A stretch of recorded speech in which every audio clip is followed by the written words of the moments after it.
కొడదాం అని చెప్పి. ఇంకోటి వెంకటరెడ్డి గారు చెప్తున్నారు ప్రజల కోసం పెట్టిన పార్టీ అంటే ఇది. ప్రజల కోసం పెట్టిన పార్టీయా? ప్రజాసేవ చేస్తున్నారు మీరు. ఏం చేశారు ఇప్పటి వరకు? మీరు అధికారంలో ఉన్నప్పుడు ప్రజల సొమ్ము ప్రజలకు పంచేయడం కాదు, మీ సొంత డబ్బులు ఎప్పుడైనా పంచారా? అవును, మన వరదల్లో ₹1 ప్రకటించాడు కదా, ఏదా ₹1 ఇచ్చారా? మీకు తెలియకపోతే తెలుసుకోండి, కబుర్లు కాదు. ఎవరికి ఇచ్చారు? ఎవరికి అసలు మీరు వైఎస్ఆర్ కాంగ్రెస్ పార్టీ గురించి ప్రశ్నించే హక్కు మీ జనసేనకు లేదు. ఇప్పుడు జీవితాంతం ఉండదు, గుర్తుపెట్టుకోండి. రోజుకు జెండా మీ బతుకులు పవన్ కళ్యాణ్ పోయిపంటే వాళ్ళు జెండా పోసే బతుకులు. నువ్వు ఇవాళ తెలుగుదేశం కండ వేసుకొని ప్రచారం చేస్తావు, తెల్లారి సిపిఐ కండ వేసుకొని ప్రచారం చేస్తావు, ఇంకో రోజు సిపిఎం కండ వేసుకుంటావు, ఇంకో రోజు బిఎస్పీ కండ వేసుకుంటావు. వెంకటరెడ్డి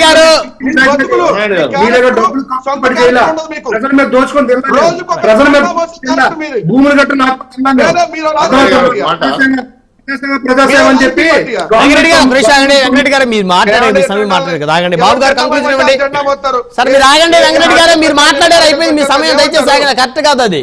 వారికి నచ్చినట్టు వారు వెళ్తారు. వారి పార్టీ ఎవరితో కలవాలో ఎవరితో చేయాలి మీరు చెప్తారా? వాళ్ళ పార్టీ వాళ్ళు ఇస్తాం, వాళ్ళు నచ్చినటువంటి పార్టీతో కలిసి. అవును సార్, ఏదైతే ప్రజలు ఆశీర్వదిస్తే వెళ్తారు ముందుకి. ప్రజలు ఓటేస్తే ముందుకు వెళ్తారండి. తప్పలేదు. ఎవరు ఏ పార్టీతో కలవచ్చు. ఇది ప్రజాస్వామ్యంలో కలవకూడదని ఎక్కర్లేదు. అంటే మీకు మాయావతి గారి పార్టీ చిన్న చూపు చూస్తున్నారా? మీకు మాయావతి గారి పార్టీ అంటే చులకన భావం ఉందా మీకు? చులకన భావం ఉందా మీకు? మాయావతి గారి పార్టీ అంటే, బిఎస్పీ పార్టీ అంటే మీకు తప్పండి. అది తప్పది. కాంట్రవర్సీగా లాగిన ఏమన్నా చేద్దాం అనుకుంటే నేను మీ ట్రాప్ లో పడేవాడు కాదు. పడే రోజు వచ్చిందిలేండి. అదే అంటే ఇప్పుడు మీ దృష్టిలో వాళ్ళు ఎవరో మనుషులు కాదు, మీ దృష్టిలో వాళ్ళు చిన్నోళ్ళు అయితే. ఇప్పుడు మీ దృష్టిలో వాళ్ళంతా చిన్నోళ్ళు. మీ పార్టీ ఆర్థికంగా బలమైన పార్టీ, వాళ్ళ పార్టీ ఆర్థికంగా బలం లేదని చెప్పేసి మాట్లాడుతా ఉన్నారు బాబు గారు. అందుకనే సార్ అధికారంలోకి వచ్చి 4 ఎకరాల పొలం కొన్నాడు. ఆగండి సార్, ఒక్క నిమిషం ఆగండి. ఒక్క నిమిషం ఆగండి. బాబు గారు కంక్లూజన్ ఇవ్వండి. మినిమం సెన్స్ లేదు వెంకటరెడ్డి, నీకు మినిమం సెన్స్ లేదా? ఎలా మాట్లాడుతుంది బాబు? పవన్ కళ్యాణ్ కంటే నీకంటే ఎక్కువ సెన్సే ఉంది.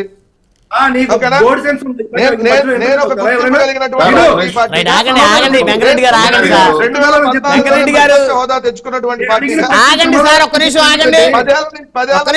మీరు ఒక్క నిమిషం ఆగండి. ఫైట్ చేస్తున్నాం, మీరు చేద్దాం ఫైట్. డిస్కషన్ వద్దు దయచేసి.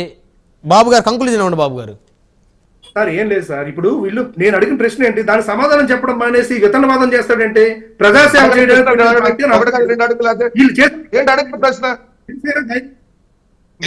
మీరు మధ్యలో మాట్లాడకుండా ఉంటే బాగుంటుంది. ప్రశ్న అడగాలి కదా, మాకు ఇంకా ఉంటాయి. మీరు ఇంకా ఉన్నట్టున్నారు. దయచేసి కంక్లూడ్ చేయండి బాబు గారు. ఇచ్చేసేయండి. మరి కొంతమంది ఇంకెవరు వచ్చేటట్టు ఉన్నారు ఎమ్మెల్సీలు, ఇంకెవరు వైసీపీ నుంచి ఇంకెంతమంది ఎమ్మెల్సీలు ఎమ్మెల్యేలు మీ పార్టీలో జాయిన్ అయ్యే వాళ్ళు ఉన్నారు. ఇప్పుడు జయమంగళ వెంకటరమణ గారు వైఎస్ఆర్ కాంగ్రెస్ పార్టీ ఎమ్మెల్సీగా రాజీనామా చేసిన తర్వాత జనసేనలోనే చేరతారా, టీడీపీలో జాయిన్ అవుతారా, బీజేపీలో జాయిన్ అవుతారా, ఏ పార్టీలో జాయిన్ అవుతారు అది చెప్పి కంక్లూడ్ చేసింది. వాళ్ళకి ఏ పార్టీ నచ్చితే ఆ పార్టీలో జాయిన్ అవుతారండి. దానికి మేము కాకపోతే జగన్మోహన్ రెడ్డి గారు తప్పించి మిగతా వాళ్ళందరూ ఆల్రెడీ వైఎస్ షర్మిల గారు బయటకు వెళ్ళిపోయి కాంగ్రెస్ పార్టీలో చేరారు. కాంగ్రెస్ పార్టీ ఆవిడ నడిపిస్తున్నారు. సొంత చెల్లెల్ని అక్రమ సంబంధాలు కట్టి పేపర్లో న్యూస్ సోషల్ మీడియాలో నచ్చినట్టుగా రాస్తున్న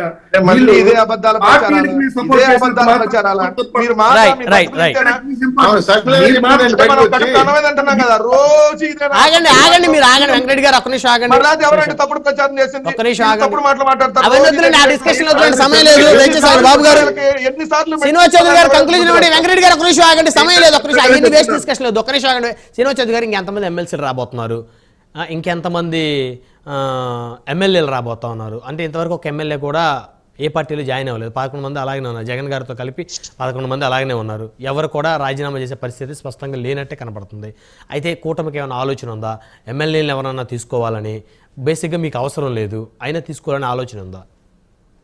సరే, ఒక విషయం మాత్రం మీకు ముందు పెట్టదలుచుకున్నాను. వైఎస్ఆర్సీపీలో గెలుపొందిన ఎమ్మెల్యేలు ఇదే లాస్ట్ అండ్ ఫైనల్ నిర్ణయించుకున్నారేమో. ఎందుకంటే కొత్తగా కూడా 4 ఎమ్మెల్యేలు అయ్యారు. వాళ్ళు అసెంబ్లీకి కూడా పోతారో తెలియదు. అయితే ఇంతకలిసి రచ్చగలమంటున్నారు. జగన్మోహన్ రెడ్డి గారి యొక్క నాయకత్వం మీద కుటుంబ సభ్యులు విసిగిపోయారు, పార్టీ కార్యకర్తలు విసిగిపోయారు, ఎమ్మెల్యేలు మాజీ మంత్రులు ఎంపీలు విసిగిపోయారు. సో ప్రజల నమ్మకాన్ని కోల్పోయాడు కదా. ఈ నాయకత్వం మళ్ళీ 2029 వస్తామేమని ఎలా అంటారు నాకు అర్థం కాలేదు. ఏ నమ్మకం అంటారు?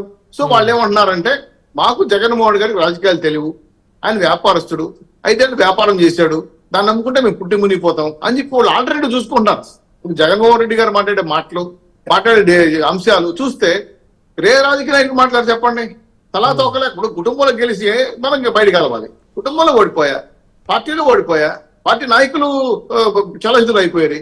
మాకు ఎన్డీఏ కూటమికి ఏ ఎమ్మెల్యేలు అక్కర్లేదు, ఏ ఎమ్మెల్సీలు అక్కర్లేదు, మేము సఫిషియెంట్ గా పూర్తి మెజార్టీతో ఉన్నాం.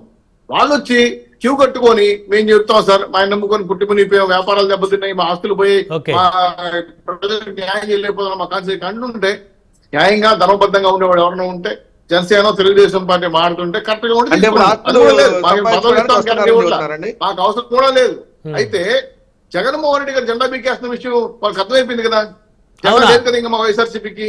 అదే ఆలోచనతో వాళ్ళు ఉన్నారు. ఎందుకంటే